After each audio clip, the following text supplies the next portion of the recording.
Why do you believe that you know more than these faith groups about religious freedom and protections for religion in Canada? But if you really want to protect religious institutions, you will talk to Pierre Poilievre, Parliament's only temporary foreign worker.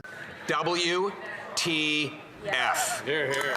Gang, what's up? Aaron here, Canadian Looney. Smash that like, hit subscribe. Let's get straight into the absurdity of Canadian federal politics. This video is outrageous. Let's kick it off. Minister, you are the Minister of Canadian Identity and Culture. Do you believe that religion is an integral part of Canadian culture and identity? Absolutely.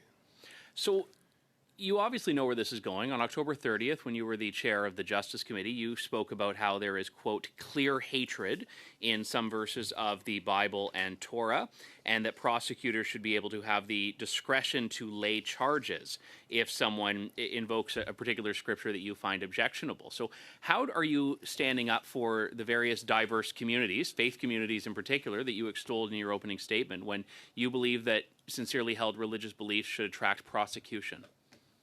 I believe anyone should be able to freely read the Bible, Torah, Quran, or any religious scripture. It's a guarantee in the Charter that I will defend as well as you will. Unless it's a verse that you don't like. What I said, and you were there, no, I'm glad to answer that. I'll go. Mr. McDonald? This has nothing to do with the budget or the BIA Act. He's line of question. Thank you. It stems from comments made in his opening statement, Madam Chair. Excuse me. Yeah, I didn't recognize you, Mr. Lawton. Mr. McDonald, it's not a point of order. Thank you very much, Mr. Lawton. You can continue to have the floor, but I would ask that you be recognized before you take it. Thank you. I think that I don't think religious scripture should be used as a defense for a hate crime. If someone publicly says that they want to kill all the gays and that they are relying on a passage in Leviticus, they should be prosecuted. Hard stop. And I'm a Christian. I believe firmly that person should be prosecuted.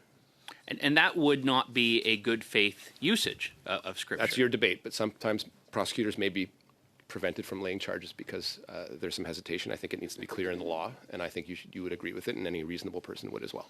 You mentioned back in December, I think if you talk to people of faith and even religious leaders, they would see that this is really something that makes sense regarding removing those religious speech protections from the criminal code. I have spoken to people of faith and religious leaders, and Bill C-9 and the removal of the religious defense has been denounced by the Primate of the Anglican Church of Canada, the United Church of Canada, the National Council of Canadian Muslims, the Rabbinical Council of Toronto, the Conference of Canadian Catholic Bishops, the Evangelical Fellowship of Canada.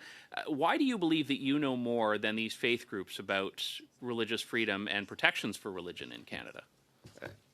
As a Protestant, I rely on my relationship with Jesus and my reading of the Bible. I believe ministers can be guides. So I think I stand on an equal footing. I think you would agree with me with that. But if you really want to protect religious institutions, you will talk to Pierre Poilievre, Parliament's only temporary foreign worker, and have him pass C-9 to protect religious institutions. Your government has signaled that the Online Harms Act, which has been twice tabled and twice not passed, will be returning. This is a bill that, among other things, would, in its previous incarnations, reinstitute Section 13 of the Canadian Human Rights Act, which allows for the Human Rights Code to go after what the government deems online hate speech. Will that be a part of the forthcoming Online Harms Act? Look, if you want my opinion on it. Well, I'm not asking for your opinion. I'm asking for your insight as the minister. Well, I'm not going to speak about deliberations that are in front of Cabinet. If you want my opinion, there are issues in and around freedom of expression about any act that would be presented into Parliament to keep Canadians, and particularly children, safe from online harms. And I don't think it's necessary to have a private recourse regime under the Canadian Human Rights Act. We have a bill that's before this House of Commons already from Michelle Rempel-Garner, I believe C-216. I might be wrong about the number, but it creates a duty of care for tech companies to deal with very legitimate online harms against children, against sexual victims. Why not support that? I'm not unsupportive of it, frankly. I spoke to your colleague, Ms. Thomas, recently about that. I haven't yet, in fairness, to speak to Ms. Rempel about it. I think the motive behind it and the purpose behind it is laudable. I think in the articulation of it, it properly should be introduced by the government and supported by one, but willing to work with her on the details. Will the forthcoming Online Harms Act be a bill that you put forward, or will it be a justice bill? It's TBD. Thank you. I don't know what to say, gang. Canadian politics are absurd. Everyone has an opinion about Canadian federal politics. If you've enjoyed this video, smash the like, hit subscribe. Thank you very much for watching. That's it. Check out one of our other videos floating around here. We've got a great playlist, another great video to watch. Thanks for checking this one out. We'll see you in the next one.